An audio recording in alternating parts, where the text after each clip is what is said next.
Gavin Maxwell was born in Elrig, Scotland.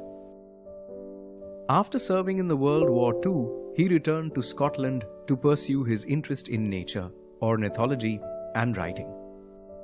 His best-selling work is Ring of Bright Water, published in the year 1960. It describes his life with 2 pet otters.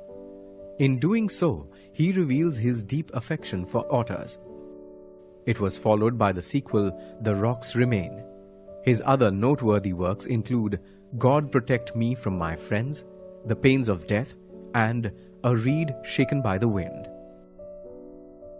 In the story Mijbil the Otter, the author describes the time when he met his pet otter Mijbil and fell completely in love with him. Let's take a look at Mijbil the Otter by Gavin Maxwell.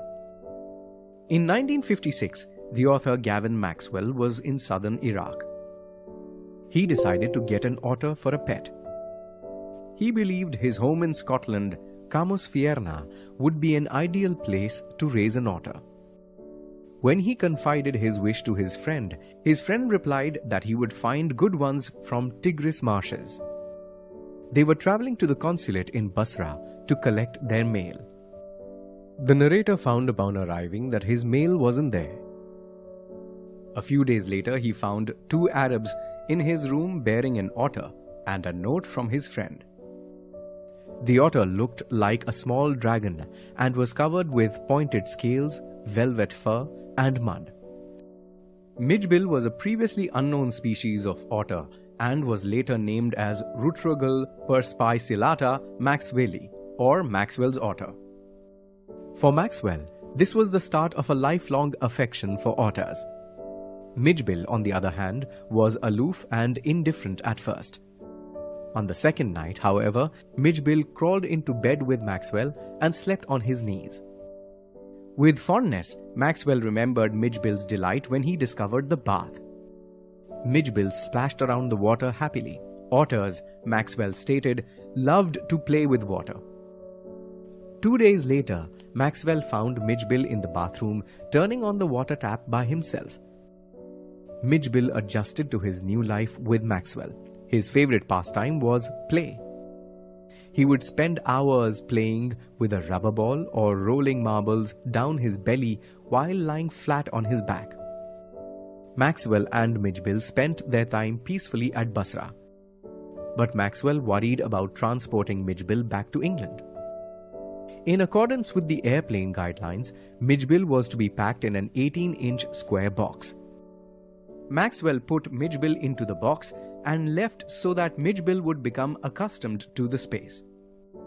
When he returned, he was amazed to find blood on the box. Mijbil, it turned out, had tried to escape and had cut himself on the lining of the box. Maxwell almost missed his flight because he had to remove all the sharp edges from the box. After Maxwell found his seat on the plane, he talked to the air hostess about Mijbil. The air hostess kindly asked if he would like to keep his pet with him. Maxwell gracefully opened the box. In a flash, Mijbil jumped out of the box and sped down the aircraft. There were shrieks and crashes as passengers, unused to otters, panicked at the sight of him.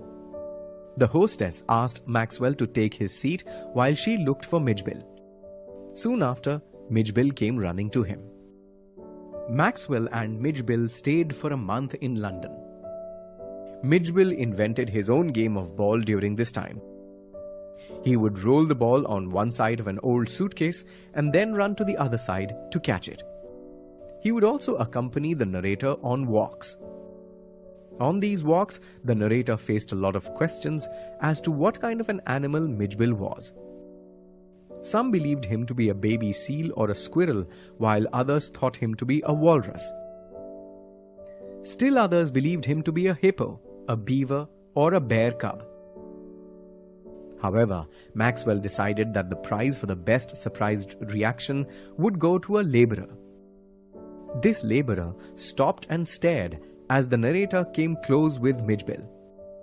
He angrily demanded to know what Mijbil was supposed to be.